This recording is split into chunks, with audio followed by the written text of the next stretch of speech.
घरफोडी, चोरी आणि आरोपीकडे सापडले धारदार शस्त्र. नागपुरात पोलिसांची धडक कारवाई. पेट्रोलिंग दरम्यान संशयित ताब्यात आणि उघड झाला मोठा गुन्हा. नागपूर शहरात घरफोडी आणि चोरीच्या गुन्ह्यांवर पोलिसांनी मोठी कारवाई केली आहे. पेट्रोलिंग दरम्यान संशयास्पद हालचाल करणाऱ्या एका व्यक्तीला पोलिसांनी ताब्यात घेतले. त्याची तपासणी केली असता त्याच्याकडून धारदार लोखंडी कोयता जप्त करण्यात आलाय. यासोबतच रोख रक्कम आणि चोरीस गेलेला मुद्देमाल त्याच्या ताब्यात आढळून आला. चौकशीत आरोपीने घरफोडीच्या गुन्ह्याची कबुली दिली आहे.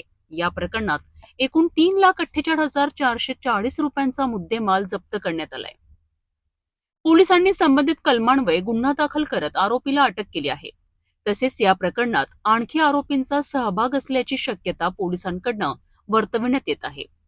सध्या या संपूर्ण प्रकरणाचा पुढील तपास सुरू आहे. पोलिसांच्या सतर्कतेमुळे एक मोठा गुन्हा उघडकीस आला आहे. मात्र शहरातील वाढती चोरी ही चिंतेची बाब आहे. क्राईम ब्रँच युनिट क्रमांक 5च्या पथकातील पोलीस हवालदार राजा टाकळीकर यांना मिळालेल्या माहितीनुसार एक अट्टल घरफोडी करणारा आरोपी हा शस्त्रासह फिरत असल्याची माहिती मिळाली. त्यानुसार त्याचा टीमसह त्यांनी पाठलाग केला आणि त्याच्या मोपेड गाडीसह त्याला ताब्यात घेतलं.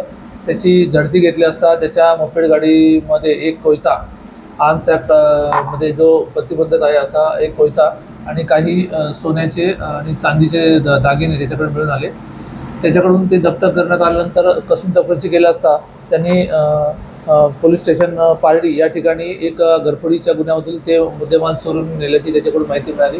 त्यानुसार काही सोनं त्यांनी काही सोनारांना विकल्याची माहिती मिळाली. त्यानुसार आम्ही अधिक तपास करून त्यातील 2 सोनारांकडून सोने आणि चांदीचे जे दागिने होते ते आम्ही हस्तगत केले आणि अशा प्रकारे एक मोटरसायकल, एक मोपेड गाडी, एक कोयता आणि सोने चांदीचे दागिने असे मिळून एकूण 3,48,440 रुपयांचा मुद्देमाल आम्ही हस्तगत केला.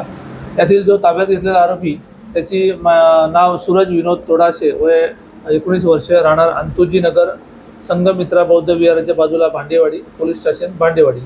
आणि या गुन्ह्यामधील आम्ही फुटेज चेक केलं असं यामध्ये याचा अजून एक साथीदार जो रेकॉर्डवरील सराईत गुन्हेगार आहे, इरफान शमशाद अन्सारी, राहणार आंबेनगर, भांडेवाडी, हा यामध्ये फरार आरोपी आहे. आणि हा एका आरोपीला आम्ही अटक केली आहे आणि अजून फरार आरोपीचा आम्ही शोध घेत आहोत.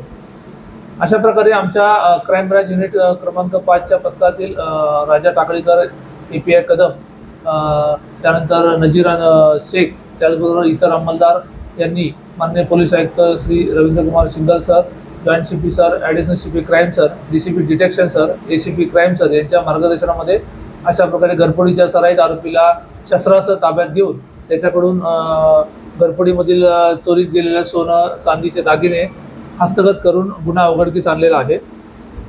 याद्वारे आम्ही नागरिकांना आवाहन करतो की नागपूर शहरामध्ये सध्या उन्हाळ्याच्या सुट्टीमध्ये बरेचसे लोक आपल्या नातेवाईकांकडे लग्नासाठी किंवा समारंभासाठी किंवा सुट्टीसाठी फिरण्यासाठी बाहेर पडत आहेत. त्यामुळे याचा फायदा घेऊन बरेचसे घरफोडी करणारे सराईत आरोपी अशा बंद घरामध्ये घुसून घरफोडी करून सोने चांदीचे दागिने किंवा नगदी पैसे चोरून नेण्याचा प्रयत्न करत आहेत आणि त्यामुळे त्यांना यश मिळत आहे. याद्वारे नागरिकांना आम्ही आवाहन करतो की आपण ज्यावेळी आपल्या घरातून कुठे बाहेर कार्यक्रमानिमित्त किंवा लग्न समारंभानिमित्त किंवा फिरण्यासाठी बाहेर जाणार असाल तर आपल्या घरामध्ये कोणत्याही प्रकारचे नगदी पैसे किंवा सोने चांदीचे दागिने आपण ठेवू नये. बँकेत एखादं लॉकर उघडावं आणि त्या लॉकरमध्ये अशा प्रकारचे सोनं चांदीचे दागिने किंवा नगदी पैसे आपण जमा करून ठेवावे, जेणेकरून अशा प्रकारे घरफोडी करणाऱ्या सराईत आरोपींना हे संपादन होणार नाही आणि आपली मौल्यवान वस्तू ही सुरक्षित राहील.